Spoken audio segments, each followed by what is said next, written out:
वाल्मीकि रामायण में वर्णित कथा के अनुसार प्रभु श्री राम ने जब वानर सेना के साथ समुद्र को लांघ लिया तथा लंका पहुंच गए तो युद्ध शुरू होने से पूर्व उनके मन में विचार आया कि रावण को एक अंतिम अवसर दिया जाना चाहिए जिससे रक्तपात रोका जा सके। उन्होंने सभी को शास्त्र व धर्म का उदाहरण दिया और कहा कि यदि एक व्यक्ति के साथ निजी शत्रुता के कारण बहुत जनों का युद्ध में नरसंहार संभव हो तो ऐसे में शत्रु को एक आखिरी अवसर दिया जाना चाहिए। उनके अनुसार यदि शत्रु क्षमा मांग लेता है तो ऐसे में युद्ध रोका जा सकता है।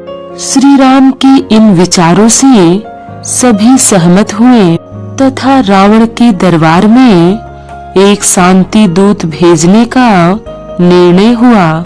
इसके बाद सभी के मन में यह संशय था कि किसको रावण के दरबार में शांति दूत बनाकर भेजा जाए जो प्रभु श्री राम का संदेश रावण को सही रूप में बता सके। इस पर लक्ष्मण जी ने हनुमान जी को भेजने का सुझाव दिया। प्रभु श्री राम ने तर्क दिया कि हनुमान को पहले ही माता सीता का पता लगाने भेजा जा चुका है, जिस कारण हनुमान की रावण व लंका वासियों से भेंट हो चुकी है। यदि अभी भी हनुमान जी को ही शांति दूत बनाकर भेजा जाएगा तो शत्रु सेना में यह संदेश जाएगा कि वानर सेना में केवल एक ही वीर है जिसे बार बार भेजा जा रहा है। इसलिए प्रभु श्री राम ने हनुमान जी को शांति दूत बनाकर भेजने से मना कर दिया। इस पर किष्किंधा नरेश सुग्रीव ने बाली पुत्र अंगद को भेजने का सुझाव दिया। रावण की सभा में किसी ऐसे वानर को दूत बनाकर भेजना था जो वीर होने के साथ साथ चतुर भी हो। शांति दूत को परमवीर होने के साथ साथ अति बुद्धिमान होना आवश्यक था। रावण छल करने में उत्तम था, ऐसे में शांति दूत वीर होना आवश्यक था तथा इसी के साथ वह चतुराई से प्रभु श्री राम का संदेश शत्रु को समझा सके। इसके लिए उसका बुद्धिमान व धैर्यवान होना भी आवश्यक था। वीर अंगद में यह सभी गुण थे, इसलिए महाराज सुग्रीव ने उसका सुझाव दिया। अंगद के नाम पर जामवंत जी भी सहमत हुए। अंत में सभी को अंगद को भेजे जाने का प्रस्ताव पसंद आया। प्रभु श्री राम ने अंगद को अपना संदेश व उद्देश्य बताया तथा उसे आशीर्वाद देकर रावण की सभा में भेज दिया। भगवान श्री राम ने रावण से युद्ध शुरू होने से पूर्व उसके दरबार में अंगद को शांति दूत बनाकर भेजा था ताकि उसे एक अंतिम अवसर दिया जा सके तथा यह युद्ध टाला जा सके। चूँकि अंगद शक्तिशाली भी था तथा बुद्धिमान भी, इसलिए उसका शांति दूत के रूप में चुनाव किया गया था। जब अंगद रावण के दरबार में पहुंचा तो रावण के सैनिकों द्वारा उसका अपमान किया गया। जब रावण के सामने अंगद को प्रस्तुत किया गया तब उसे आसन भी नहीं दिया गया। अंगद ने अपना अपमान यह कहकर सह लिया कि भगवान श्री राम का शांति संदेश अत्यधिक महत्वपूर्ण है, इसलिए वह इसे सुनाकर ही वापस जाएगा। फलस्वरूप अंगद ने अपनी पूंछ को लंबा किया और उसी से एक बहुत बड़ा आसन बना लिया और उस पर बैठ गया। इसके बाद अंगद ने पूरी सभा में रावण के सामने प्रभु श्री राम का संदेश पढ़ा। अंगद ने रावण को बताया कि उसके पिता रावण के मित्र थे, इसलिए वह उनकी भलाई का ही संदेश देगा। उसने रावण के कुल व उसके दादा तथा पिता का बखान किया।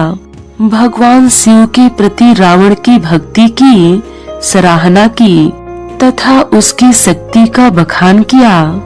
साथ ही उसने रावण को चेताया कि उसने अपनी शक्तियों का दुरुपयोग किया है। उसने अनेक ऋषियों, संतों, राजाओं का अपमान किया है तथा अपनी शक्ति के मद में अंधा होकर उसने जगत जननी माता सीता का हरण किया है। अंगद ने रावण को चेताया कि जब पापियों के द्वारा पाप अत्यधिक बढ़ जाता है तब दैवीय शक्तियां प्रकट होकर उसका नाश करती हैं। उसने रावण को चेताया कि यदि वह नहीं रुका तो उसकी बहुत दुर्गति होगी।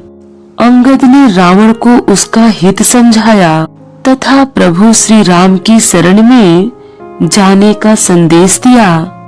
अंगद ने आगे कहा कि प्रभु श्री राम बहुत महान है तथा यदि रावण माता सीता को सम्मान पूर्वक वापस लौटाकर श्री राम की शरण में चला जाएगा तो वे उसे क्षमा कर देंगे। अंगद ने श्री राम की शक्ति का सभी के सामने बखान किया तथा बताया कि उनके बाणों में समस्त पृथ्वी का विनाश करने की शक्ति है। उसने रावण से कहा कि वह इसी समय अपना सिर झुकाकर तथा दांतों में तिनका दबाकर अपने समस्त कुटुंब के साथ श्री राम की शरण में चला जाए तथा माता सीता को लौटा दे। इससे श्री राम का हृदय द्रवित हो उठेगा तथा वे उसे क्षमा कर देंगे। रावण ने अपने अहंकार स्वरूप भगवान श्री राम के शांति संदेश को उनके भय का कारण समझा तथा उसने सभी के सामने उनका उपहास उड़ाया। रावण ने कहा कि जिसकी पत्नी को वह उठा लाया हो तथा इतने महीने तक लंका में बंदी रखा हो, उसका पति बिना किसी प्रतिशोध के वापस लौट जाएगा। रावण के अनुसार सीता को बाहुबल से ही जीतना होगा, अन्यथा वह श्री राम को एक सच्चा क्षत्रिय नहीं समझेगा। साथ ही रावण ने अंगद से पूछा कि उसके पिता उसके मित्र कैसे हुए तथा उसका परिचय मांगा। तब अंगद ने अपने पिता का नाम बताया तथा उनकी वीरता का बखान किया। साथ ही उसने रावण का यह कहकर उपहास किया कि उसके पिता के द्वारा रावण को युद्ध में हराया गया था, जिसमें बाली ने रावण को अपनी कांख में दबाकर कई पर्वतों की यात्रा की थी। जब रावण ने अंगद का परिचय जाना तो उसने अंगद को बहलाने की कोशिश की। उसने बाली से अपनी मित्रता को याद किया तथा उसकी मृत्यु पर शोक जताया। साथ ही उसने अंगद को यह कहकर क्रोध किया कि क्यों वह अपने पिता के हत्यारे का साथ दे रहा है। उसे तो श्री राम व सुग्रीव से प्रतिशोध लेना चाहिए था, लेकिन आज वह उनका सेवक बनकर घूम रहा है। रावण ने अंगद को लालच भी दिया तथा कहा कि यदि वह सुग्रीव इत्यादि के डर से स्वयं को असहाय महसूस कर रहा है तो रावण उसकी सहायता करेगा। उसने अंगद को अपने साथ मिल जाने को कहा तथा उसे पुनः किष्किंधा का राजा बनाने का लालच भी दिया। रावण ने अंगद को अपने पुत्र समान बताया तथा श्री राम की सेना में अपना दूत बनकर रहने को बोला, किंतु बाली पुत्र अंगद ने उसी समय रावण का प्रस्ताव ठुकरा दिया। तथा रावण की वीरता का उपहास किया। उसने रावण को बताया कि प्रतिशोध वीरता की निशानी नहीं होता और कायर कभी शत्रु को क्षमा करने का साहस नहीं रखता। अंगद ने कहा कि यदि भगवान श्री राम रावण को क्षमा कर दे तो वह उनकी महानता होगी, न कि कायरता। उसने श्री राम के द्वारा अनेक राक्षसों का वध करना बताया तथा उन्हें तीनों लोकों का स्वामी बताया। इसके साथ ही अंगद ने रावण को यह भी बताया कि स्वयं उसके पिता बाली ने मरने से पूर्व उसे भगवान श्री राम की सेवा करने का आदेश दिया था। इसलिए रावण को अंगद पर दया करने की कोई आवश्यकता नहीं। अंगद ने रावण को अपने आप पर दया करने को कहा तथा प्रभु श्री राम की शरण में जाने को कहा। यह सुनकर रावण को अत्यधिक क्रोध आ गया तथा उसने अंगद के सामने अपनी शक्ति का बखान किया। उसने कहा कि जब वह अपना खड्ग उठाता है तो समस्त देवता गण घबरा जाते हैं। उसकी भुजाओं में इतनी शक्ति है कि वह कैलाश पर्वत तक को उठा सकता है। उसने अंगद को चुनौती दी कि श्री राम की सेना में कोई एक योद्धा तो ऐसा हो जिसके साथ उसे युद्ध करने में आनंद आए। यह सुनकर अंगद ने कहा कि रावण बिल्कुल सही कह रहा है, क्योंकि श्री राम की सेना में ऐसा कोई नहीं है जो रावण से युद्ध करने में शोभा पाएगा। अंगद ने कहा कि रावण एक महापापी, स्त्रीलोलुप, कपटी, दुष्कर्मी राजा है जिसने एक पराई स्त्री का उसकी इच्छा के विरुद्ध हरण किया। इसलिए कोई भी ऐसे नीच के साथ युद्ध नहीं करना चाहेगा। अंगद ने रावण को याद दिलाया कि किस प्रकार जब वह पाताल लोक में राजा बलि से युद्ध करने गया था तब वहां के बच्चों ने उसे घुड़साल में बांधकर बहुत पीटा था। तब राजा बलि ने ही उसे बच्चों के चुंगल से छुड़वाया था। अंगद ने कहा कि एक बार सहस्त्रबाहु ने भी रावण को बंदी बना लिया था, तब पुलस्त मुनि ने उसे छुड़वाया था। उसने अपने पिता बलि के द्वारा रावण को कांख में दबाकर रखने वाली बात भी दोहराई। उसने रावण से पूछा कि वह इसमें से कौन सा रावण है। यह सुनकर रावण अत्यधिक क्रोधित हो गया तथा अपने द्वारा किए गए वीरतापूर्ण कार्य बताए। रावण ने कहा कि उससे कोई नहीं जीत सकता। समस्त ब्रह्मांड में वह सबसे महान है और श्री राम तो केवल एक तुच्छ मानव है जो उसका कुछ नहीं बिगाड़ सकता। रावण ने स्वयं को श्री राम से महान बताया तथा उन्हें कायर बताया। यह कहकर रावण ने श्री राम का शांति संदेश ठुकरा दिया। यह देखकर अंगद ने भरी सभा में श्री राम की चेतावनी रावण को सुनाई। अंगद ने कहा कि रावण के पापों का दंड देने भगवान श्री राम लंका के द्वार तक आ चुके हैं तथा उसे भगवान ब्रह्मा के वरदान के कारण जो अभिमान है उसके नष्ट होने का समय अब आ चुका है। यदि रावण अभी भी श्री राम की शरण में नहीं आया तो श्री राम इस पृथ्वी को राक्षसहीन कर देंगे। अंगद ने कहा कि श्री राम रावण का उसके पुत्र, बंधु एवं मंत्रियों समेत वध करेंगे। साथ ही अंगद ने रावण की सभा में बैठे सभी लोगों से कहा कि अब रावण का अंत आ चुका है, इसलिए अभी भी जिस किसी को प्रभु श्री राम की शरण में आना हो वह आ जाए, अन्यथा अंत में सभी का विनाश होगा। प्रभु श्री राम की चेतावनी सुनकर और अंगद का ऐसा दुस्साहस देखकर रावण अत्यधिक क्रोधित हो उठा। उसने अपने सैनिकों से अंगद का मस्तक काट देने को कहा। इस पर अंगद ने रावण के सैनिकों को उठाकर पटक दिया। अंगद ने रावण तथा सभी लंका वासियों को चुनौती दी कि वह अपना पैर इस धरती पर जमाएगा।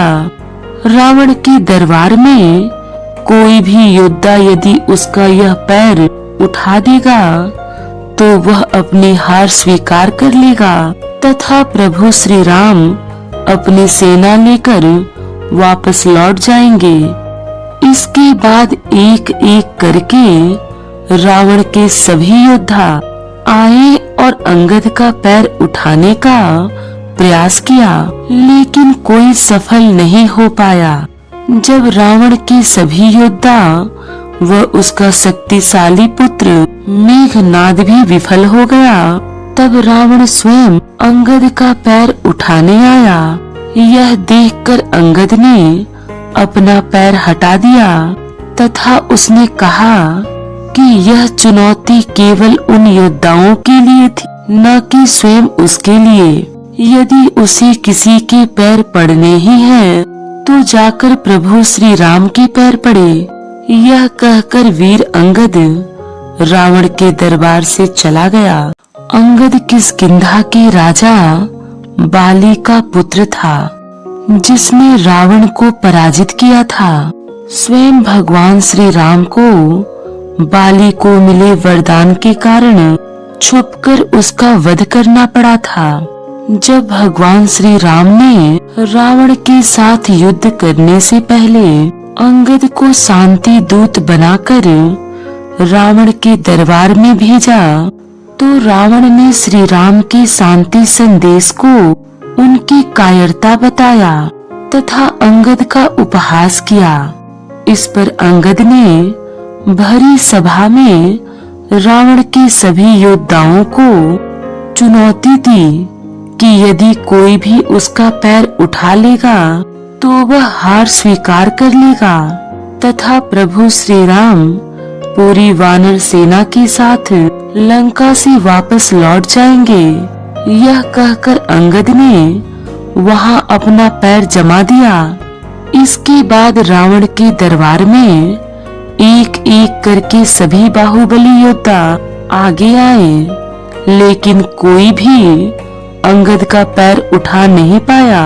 यहाँ तक कि रावण का शक्तिशाली पुत्र मेघनाद भी अंगद का पैर उठा नहीं पाया। लेकिन सोचने वाली बात यह है कि आखिर अंगद में इतनी शक्ति कैसे आ गई थी कि रावण के दरबार का एक से बढ़कर एक शक्तिशाली योद्धा तथा स्वयं देवताओं को जीत लेने वाला इंद्रजीत भी एक वानर पुत्र अंगद का पैर नहीं उठा पाया।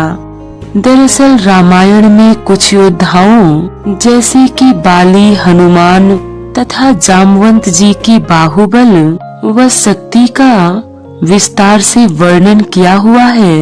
वे इतने ज्यादा शक्तिशाली थे कि कोई भी उनका सामना नहीं कर सकता था।